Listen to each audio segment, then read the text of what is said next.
Yeah, I think this is like a massacre. I really do. I think Micah's motivated. All the Packers are motivated for him. No CeeDee Lamb, no Tyler Booker. You're tuned in to the Ross Tucker Football Podcast. Guiding your gridiron journey, none other than your host, former NFL lineman, Ross Tucker.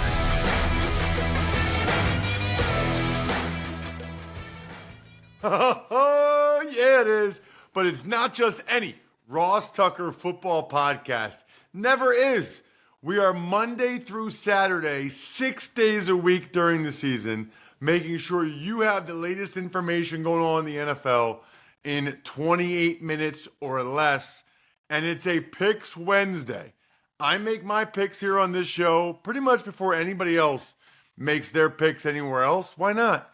I'm not going to change that much between now and Friday. Let's get them out there so you guys know ahead of the Thursday night game and the rest of the games over the weekend. As a reminder, if you're ever looking for the picks against the spread or props or parlays, that would be the Even Money Betting Podcast, Tuesdays and Thursdays. And if you like making your college games a little bit more interesting, that would be the College Draft Podcast. Decent amount of news to get to. We got new play callers, new quarterbacks. We'll get to all of that stuff after first we dive into my picks for week number 4 already in the NFL. Want to know which team is going to win every single game on Sunday? Then listen up.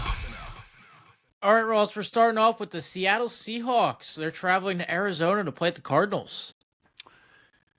This is a big game. You know, these teams are both kind of in the same spot where not only are they both 2-1, but, you know, they're both kind of, afterthought's not the right word, but they don't get as much attention as the Niners and the Rams do because they haven't had the same postseason success as those other two in recent years. But they're both right there knocking on the door of a postseason berth this year. And a game like this can go a long way. I'm going to take Seattle on the road. And I'll tell you why. No James Conner for the Arizona Cardinals is a big deal. And also, I called a couple Cardinals games last year.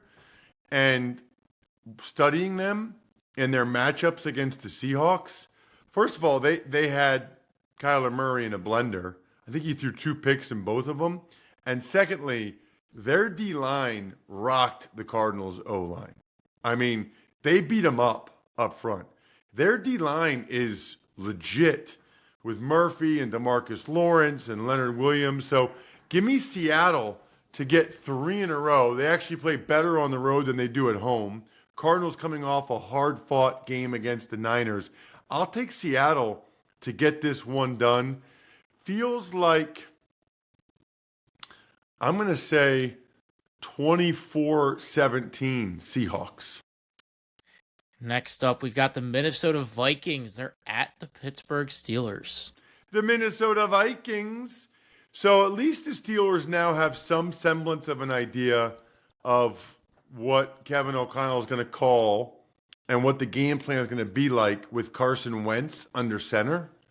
Certainly, I don't expect the Vikings to have that much turnover fortune as they had last week with Isaiah Rodgers with the 2 touchdowns. But quite frankly, the Steelers, you know, the Patriots turned it over 5 times. So the Steelers had just as much by way of turnover good fortune as well. You know, the Steelers are kind of who we thought they were. You know, I think they'll win 9 games this year. The Vikings, I'm not so sure about. That was kind of impressive. I don't know. Call this one a gut hunch, whatever you want to call it. But I'll say 20-17. Steelers win a close one. Seems like they typically do. Although, you know, I keep thinking this is a home game. It's actually in Ireland, which gives me a little bit of pause. I'll still take the Steelers. 20-17. That's an upset special. That's an underdog. Next up, the Atlanta Falcons. They're hosting the Washington Commanders. So, man, this is a tough one. Mariota looked really good, and the Commanders rolled against the Raiders. The Falcons were abysmal, but this is where I'm different than a lot of people. This is how the NFL works. the Falcons get embarrassed like that, I think they bounce back and play much, much better. Maybe they got a little too high on themselves after that performance against the Vikings. Whereas, again, now the Falcons have a good idea of how the Commanders and Cliff Kingsbury are going to use Marcus Mariota when he starts instead of Jaden Daniels, which I think there's a decent chance that happens again, as they want to make sure Jaden's 100%. Obviously, we're doing this on Wednesday morning, so I don't know that. So I'll say the Falcons win this one. Similar score. How about 23-20? And that's another underdog. 2 underdogs already in this one. The New Orleans Saints, they're at the Buffalo Bills. Well, so I don't do like survivor pools or whatever anymore, but if you did, this would be a good one. The Buffalo Bills are 16.5-point favorites. Although, that's probably the team everybody else is doing in your league, in your pool or whatever. So maybe you're better off going with somebody else and winning the whole darn thing in week 4 if the Bills lose. But I don't think that's going to happen. I am all over the Buffalo Bills in this one. As I said on the Even Money Betting podcast, I do think that the Saints are too prideful of a bunch to not bounce back. DeMario Davis, Cam Jordan, those guys from that embarrassing performance in Seattle. So I think New Orleans comes out and plays better. I think this is a competitive game. Ultimately, I think the Bills win, but I certainly like the Saints getting that many points. I will take Buffalo in this one, 31-17 over the New Orleans Saints. Got the Jeff Garcia Bowl, the Cleveland Browns at the Detroit Lions. I don't really remember much of Garcia, really with either one of those teams, but definitely with the Lions. You know, when I think Garcia, I think Niners and Eagles. You know, that's where he made the playoffs and had the most success. He beat us in 03. Or no, 0-2 with the Cowboys. We had like a 10-point lead, and we totally blew it. He and T.O. tore us up at the end of that game in 2002. But that's interesting. Yeah, he must have played for a lot of teams then if he played for the Browns and the Lions. He had that stage of his career, the one-year deals with the Lions and the Browns. I'll take the Lions. I'm a little bit surprised this betting line went up. On Even Money podcast on Tuesday, I took the Browns getting 8.5. It's up to 9.5. People really liking what they're seeing from the Lions. I get that, but this Browns defense is the real deal, and I think they keep this game competitive. So I think the Lions win, but I think it's like 20-17, 19-16. I got a lot of faith in Myles Garrett, Denzel Ward, and Jim Schwartz's guys. Got an AFC South battle here. The Tennessee Titans, they're at the Texans. You're not going to say it? What, the battle for the Oilers? I got Oilers back here. We Where had a is bunch it? right there, right next to the old Eagles helmet. Next to Gale Sayers. This is the game that Ross knows a little something about. No, that's you know something about every Titans game. Well, this is my game this week. I know it is. The Titans at the Texans. Let me just say this too. I was on an 0-5 team that won the next 5 games. I was on an 0-4 team that went 9-2 in the next 11. Both of them end up having winning records at points. So you can come back from this to have a very good year and make the playoffs. Not easy. You got to win this game, though. It becomes exceedingly difficult if you fall to 0-4. So there's changes on both these teams. We'll get to that a little bit later in the Tuck's Takes, which is kind of the news of the day. But I like the Texans to win the game. I think they're the more talented team. The best unit on the field is the Texans defense, pretty clearly. I think it's going to be tough for the Titans to score very many points in this one. So, but I don't have faith in the Texans to score that many points. Let's say 19-16, Texans. Carolina Panthers, they're at the New England Patriots. So I like the Patriots to win. You know, they've kind of had some misfortune with some of these turnovers that have really cost them. I don't know that's going to happen again against the Panthers. I certainly don't think the Panthers are going to play that well again like they did beating the Falcons 30-0. A lot of people patting them on the back this week. Oh, we are good. We got to win. Nah, they had that pick 6 off of Penix and stuff. Usually that type of, turnover, good fortune doesn't continue week to week. It's like a roller coaster ride. I'll take New England to win a close game, though, at home, 23-20 over the Carolina Panthers. Don't go anywhere. Got to pay some bills real quick. Everybody I know will be at West Shore Home Field Saturday night for the whiteout. Penn State, Oregon, two top five caliber teams. There's a reason why it's West Shore Home Field, because West Shore Home is an unbelievable company. The best option for your projects. They're America's most trusted home remodeler. How about over 60,000 five-star reviews? You know why? Because every installer is a highly trained employee. These are employees, right? They're not subbing this stuff out.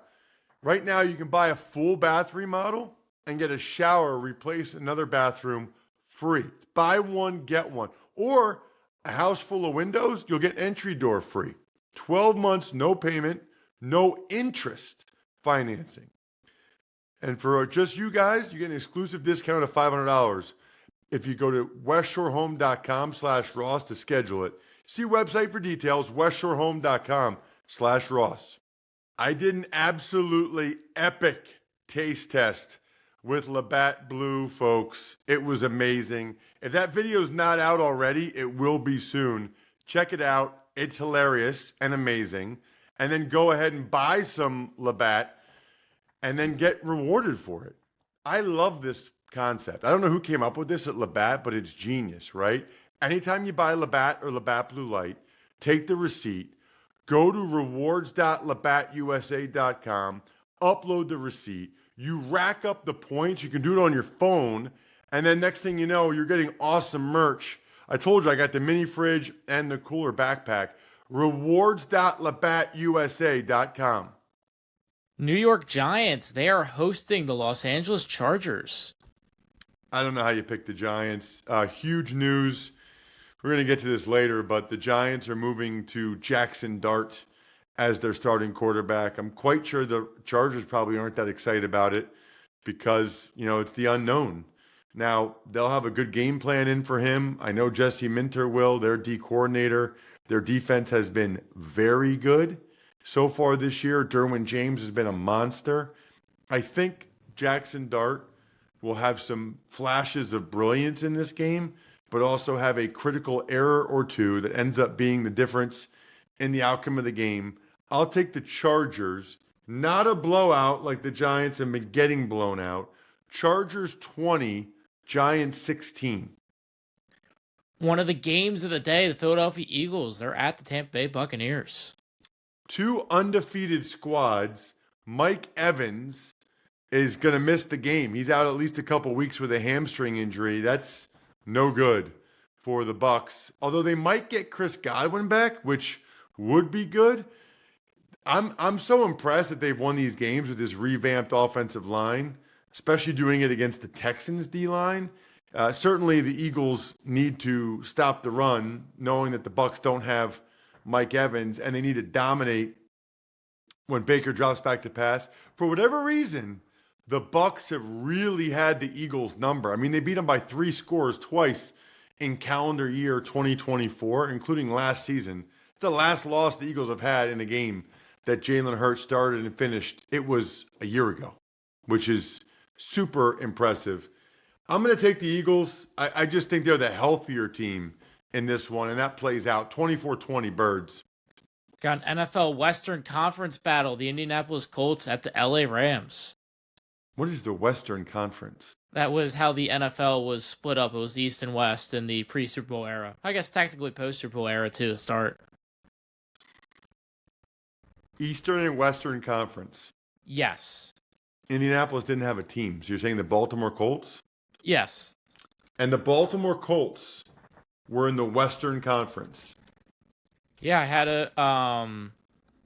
a photo pulled up, but yeah, they were in it with the Lions, the Packers. Man, yeah. Must have been a lot of East Coast teams if Baltimore was in the Western. Yeah, Baltimore, Rams, Bears, Vikings, Lions, Packers, and I can't tell who the other team is. Wow. I mean, Baltimore's like on the Chesapeake Bay. All right. What are we even talking about? What's the game, Jack? You get me confused. The game was Colts-Rams. Okay. So, I don't think the Colts are going undefeated, and this would be a game that they would lose. Wouldn't be surprised at all if they won, especially with the Rams, that game that they had to play. But I'll pick the Colts to lose a close one here in a really fun game. Bunch of points. 27-24. The Rams knocked the Colts out of the unbeaten ranks. The Jaguars, they're at the 49ers. So this is interesting with the Nick Bosa news that he's done for the year with the torn ACL. Just awful. You know, for that to happen to him again. And if you look at the guy, like, he's in unbelievable shape. I think he, takes every meal seriously. His lower body is so powerful and explosive, but it doesn't matter sometimes, right? It just doesn't matter. It's like the Mac Jones Bowl. Mac Jones played for Jacksonville last year. I will take, and we don't know Purdy's status yet. I'm going to take the Niners. The Jags just, I don't know what their deal is. I don't know how they lost the Bengals. They probably should have lost the Texans with all those penalties and drops. Niners take care of business. Probably not very pretty. Similar to last week, 17-16, San Francisco. Next up, another one of the games of the week. The Ravens, they're at the Kansas City Chiefs. So, I like the Ravens. I know it's a short week, but they have a good team. That was a devastating loss. The Chiefs have been struggling. It's kind of wild that one of these teams is going to be 1-3. I don't think it's Baltimore. I think they're better than the Chiefs. I think, at least, especially right now, while the Chiefs are down to all those guys, I think the Ravens win the game. And I think it's 23-19. 23-19 Ravens. Chicago Bears, they're at the Las Vegas Raiders. The Bears. This is a tough one. I don't really think the Bears are as good as they've looked. I don't really think the Raiders are as bad as they've looked. Feels like those things have a way of switching, flipping. Give me the Raiders. Give me the Raiders at home. Everybody's telling the Bears how great they are. They beat the Cowboys. The Raiders, I think, are going to step up and play their best game since the opener. I might live to regret it because Chicago certainly looked a heck of a lot better than Vegas did this past weekend. But go ahead and give me the Raiders. Another underdog, third underdog I'm picking in this game. I think they do get the running game going a little bit for the first time. Not a ton of points in this one, but enough. 26-23. The Green Bay Packers, they're at the Dallas Cowboys, the return of Micah Parsons. Yeah, I think this is like a massacre. I really do. I think Micah's motivated. All the Packers are motivated for him. No CeeDee Lamb. No Tyler Booker. The Cowboys are outmanned, outgunned, and quite frankly, outmotivated in this one. I think the Packers pull away. I think this score is like 31-13 Green Bay. And you guys know, I mean, those of you that have been listening for a while or you watch youtube.com/Ross Tucker NFL, I usually predict close games. I think close games, and that's usually the way the NFL is. Not this one. This is what, Sunday Night Football? I think it's a Sunday Night Football massacre. 31-13 Green Bay. Next up is an AFC East matchup between the New York Jets and the Miami Dolphins in Miami. Jets, Jets. Miami Dolphins. This one kind of feels like a toss-up to me. Because it does, I'm going to give it to Miami.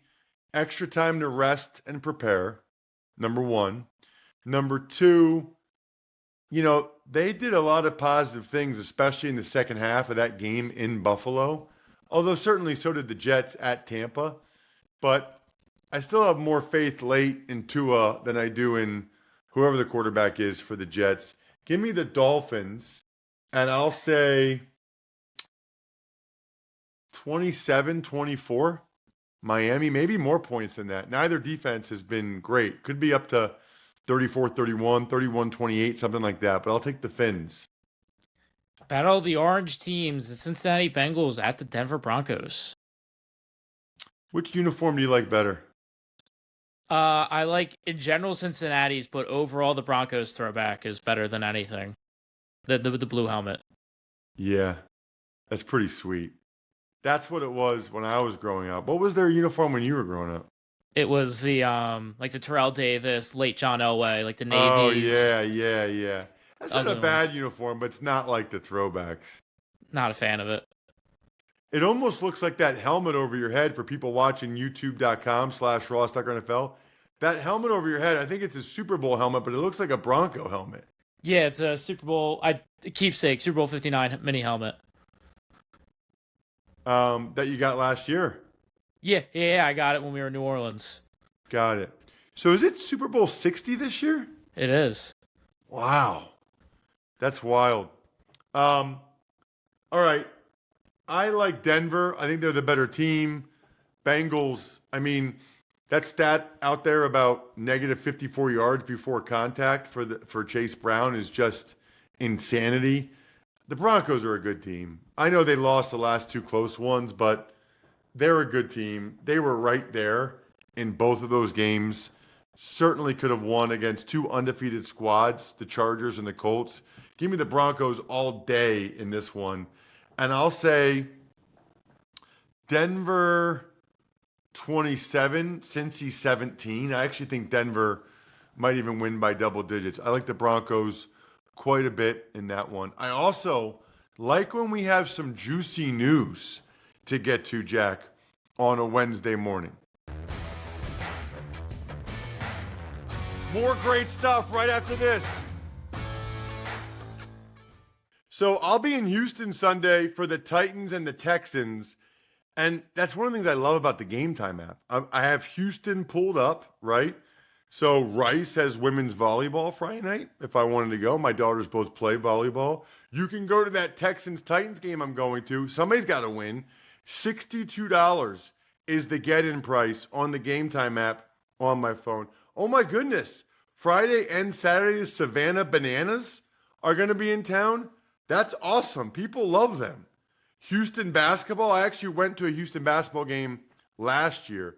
Highly encourage you. Just get the Game Time app on your phone. And then the first thing you need to do is put the code Ross in there so you get $20 off your first purchase. Take the guesswork out of buying NFL tickets with Game Time. Download the Game Time app, create an account, use code Ross for $20 off your first purchase. Terms apply. So again, create an account and redeem code ROSS for $20 off. Swipe, tap, ticket, go. Download the Game Time app today. There's a reason why the number one team in my power rankings is presented by Smirnoff every week, because it's the world's number one vodka and an official vodka partner of the NFL. That's what they are. They're number one. They're an award-winning vodka that's been around since 1864. They are all about igniting the collective. We do game days. Highly recommend you grab a bottle of Smirnoff at your local retailer and head to Smirnoff.com to find recipes of delicious cocktails perfect for game day. Please drink responsibly. Smirnoff number 21 vodka, distilled from grain, 40% alcohol by volume. It's the Smirnoff Company, New York, New York. Please do not share with anyone under legal drinking age. Tuck's Takes. All right, we're going to start the Giants. They're turning to Jackson Dart as their starting quarterback, benching Russell Wilson.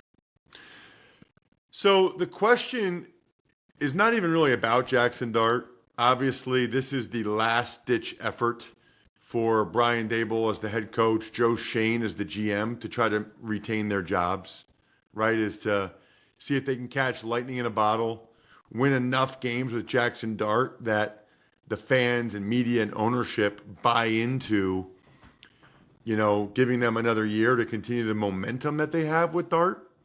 So I think that's probably, by the way, also one of the reasons why they were trying to wait, because they could have some momentum with Dart early and then it goes away and then they still lose their jobs, right? As for Russell Wilson, getting paid a lot of money for 3 games, I guess he'll be the backup. It seems to me like the Giants should be willing to trade either Russell Wilson or Jameis Winston for something. You're a rebuilding team. If somebody wants one of those guys as a backup or whatever, trade them for whatever you can, because it's Dart's team now anyway. Very curious to see how Jackson Dart performs. And I just think, evidently the Giants did not know how the draft would go, so they got Russell Wilson. I just think it's weird. They had to have had people call them about Jameis Winston. I think it's a little bit weird that they retained Jameis Winston, maybe because they think they're going to trade Russell instead. Titans head coach Brian Callahan, he's giving up play calling to quarterback coach Bo Hardegree. Hardegree did it a couple years ago for the Raiders when McDaniels got fired and Antonio Pierce took over as the interim head coach. Hardegree became the play caller and did a decent job. Remember, the Raiders won enough games that Pierce got the full-time job. I got the Titans again this week. This makes sense to me because Callahan has not had a great year from a game management, head coach management situation. So now he can totally focus on that part of it and let somebody else actually call the plays. Speaking of the Titans, they trade their corner Jarvis Brownlee to the New York Jets. And meanwhile, in Houston, the Texans, they released safety Chauncey Gardner-Johnson. And I've studied these teams enough, Jack, that I feel like this is something I can give some insight. So I'm going to make this my Labatt take of the week. Brought to you by Labatt. With Labatt, you can buy beer and get gear. Go to their website, snap a photo of your receipt, and upload it to gain points towards exclusive merch.